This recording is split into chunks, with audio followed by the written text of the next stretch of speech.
It is like 2:30 in the morning. I'm really bored. Don't feel like going to sleep. I'm not tired. So, I'm going to review something that I just recently got. What's that, Mitch? Oh man, what is it? It is the Retron 3. Now, what is this thing, you might ask? Well, this thing is any late 80s, early 90s kid's wet dream that played video games a lot. It is a game console made by Hyperkin, which is some third-party company. And it allows you to play Super Nintendo, Sega Genesis, and regular Nintendo games all in one console. And yes, that is legal. And then also I will be reviewing the Tomee SNES controllers. All of these controllers you see here, besides the Sega Genesis one, are all by Tomee. So I'll go over those too. Awesome. Okay, so first I'm going to talk about the controllers. Okay, so the SNES controller. One thing that I heard people had complained about was that, for some reason, this is a huge gripe that people had, that these buttons here were plastic. They were not the rubber like the original Super Nintendo. However, on the ones that I received, they are rubber. You can just tell by the sound. They feel just like the Super Nintendo ones. Now, one thing, they do feel kind of cheap. I mean, these, I think they're only like $5. Yeah, I got them for like $5. And the cord is like really thick. It's like a vacuum cleaner cord. It's like super stiff, which isn't a huge complaint. It feels weird. It doesn't feel like the original. If there's anything I can complain about the most, it's actually this cord. I don't know why. I just find it annoying how thick it is. I mean, it's cool that it's sturdy. It's just, I don't know. Anyway, the D-pad feels just like the original. Performs well. The buttons, they all feel good. It seems like on each one of my controllers, though, I've got one weird thing. Like this one, the A button, I don't know, it just feels softer than the rest of them. And then L, like you have to push more in, whereas this one is already more stuck out. I don't know. And then on this, it's the exact opposite. This one is pretty far in, and this one is more clicky. So, I mean, but they both perform well. You don't have to press anything down really hard. It's really nice. So, those are the Super Nintendo. Alrighty. Here is the NES controller by Tomee. Now, very first thing I noticed, this is probably the most cheap feeling out of all of them. The buttons are plastic. Everything is just very cheap plastic feeling. I don't feel like it's going to break if I were to drop it or something. It's just like, I don't know, it's got this glossy finish to it that I know the originals didn't have. It feels like if I were to just like really crush my fist, this would just break right in half. Other than that, though, it's a great controller. Everything performs well. I mean, the buttons feel just as squishy. I mean, I don't see it breaking anytime soon. I think that this one was only like $375, so for $375, you can't beat it. Cord is not as thick vacuum cleaner cord, we'll say that. It's not like a vacuum cleaner cord, it's just a nice cord. And here is the other one. It's the dog bone controller. This is a mock-up of the controller that came with the top loader NES, the second generation one. This one feels really good. This one's probably the best feeling build quality out of all of them. I don't know why. It just is. Performs well. Probably my favorite controller out of all of them. Can't complain. It's an awesome controller. Okay, now for a view of the console itself. Alright, the console comes with two wireless controllers. They look like this, and they blow so hard. Basically, they use the same thing a remote control does. It uses two, like, light sensors, I don't know what you call them, and they come to this receiver right here.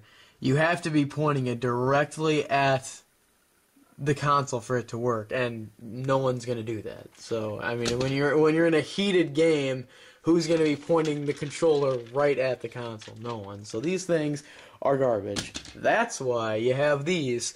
There are two slots for each game console. Super convenient, looks like an octopus, at the same time looks awesome.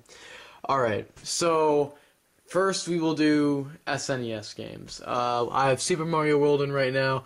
Cool thing about this console is it comes with both composite cables, so the yellow, white, and red, and it comes with a pretty hefty, nice S-video cable. The NES does not run an S-video, and I've heard people complain, like, oh, why does it complete S-video? That's stupid. Well, it just doesn't support it. It just does not support that video cable. There's nothing they can do about it. It just doesn't support it. It never could support it. So, stop complaining. It looks good the way it is. Okay, so, Super Mario World. Now, there's a dial here. It's NES, Genesis, and SNES. So, bam, power, boom. Oh, man. Oh, man. Check that shit out. Hold on a second. So, you'll notice that through an S-video cable, it looks really good. Very, very good. I'll show you guys a little bit of gameplay with my Tomee controller.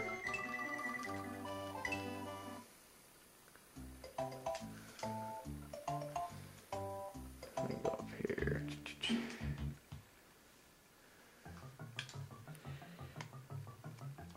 I mean, you guys get the gist of it. Looks good, sounds the way it originally did.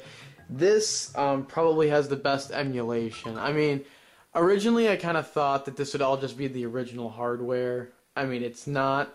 It's just really good emulations of all the consoles. The SNES is basically an exact replica of the original hardware.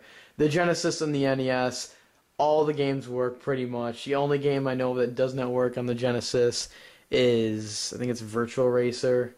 And on the NES, I'd heard people complaining that Castlevania 3 does not work, and just wait and see. Okay, now I'm going to do the NES side of things. Like I said, a lot of people say Castlevania 3 does not work. Okay, before I press the power button and show you, one thing that I forgot to mention and I really pisses me off about this console, it's a annoying little thing, but you're going to find yourself constantly doing it. I find myself constantly doing it. It might just be my TV, so don't really put this against the console. I could be completely wrong, but when you hook up an S-video cable and composite cables under the same video, which you would have to do, like mine, Video 2 has the 3 composite cables, and then next to it, it has the S-video cable. Well, when you plug an S-video cable in, it completely overrides the composite cables.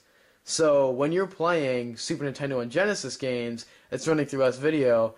But if you want to play Nintendo games, guess what you got to do? You got to go to the back of the TV, and you got to pull the S-video cable out every single time. It's really annoying. Okay, anyway, so Castlevania 3. Pause this for a second.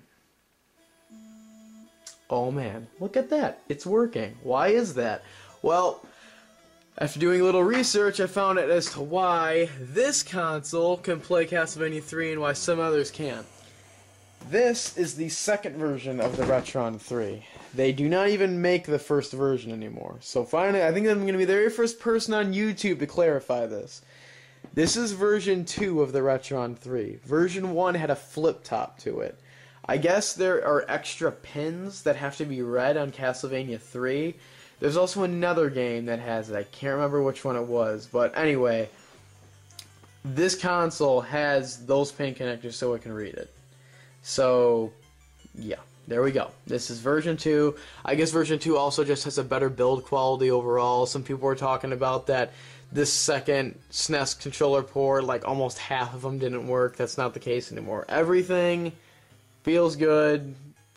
Does not feel like anything's going to break on that thing unless I deliberately try to. So yeah, to my knowledge, pretty much everything works. The only games I know that do not work, like I said, are Virtual Racing on the Sega Genesis and Street Fighter Alpha 2 on the Super Nintendo. All the FX chip games work.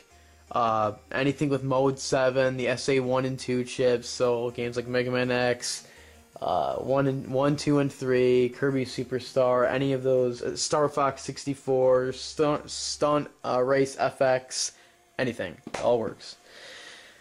So, just to show you guys some gameplay. This is what Nes looks like on here. Okay, I only have like 2 minutes left of recording, so I'm gonna have to wrap this up. Castlevania 3, woohoo, it works. I'm using my Tomee NES controller. Looks great, sounds great. Fantastic. Okay, moving on to Sega Genesis. Okay, so when I was growing up, I was a Nintendo kid, had a Sega Genesis, didn't play it much.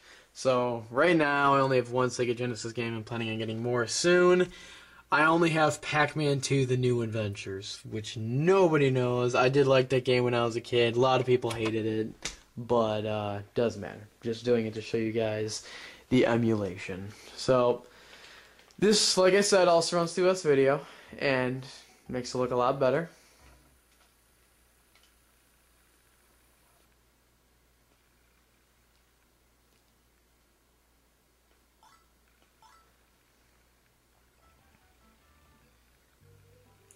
So you guys get the idea.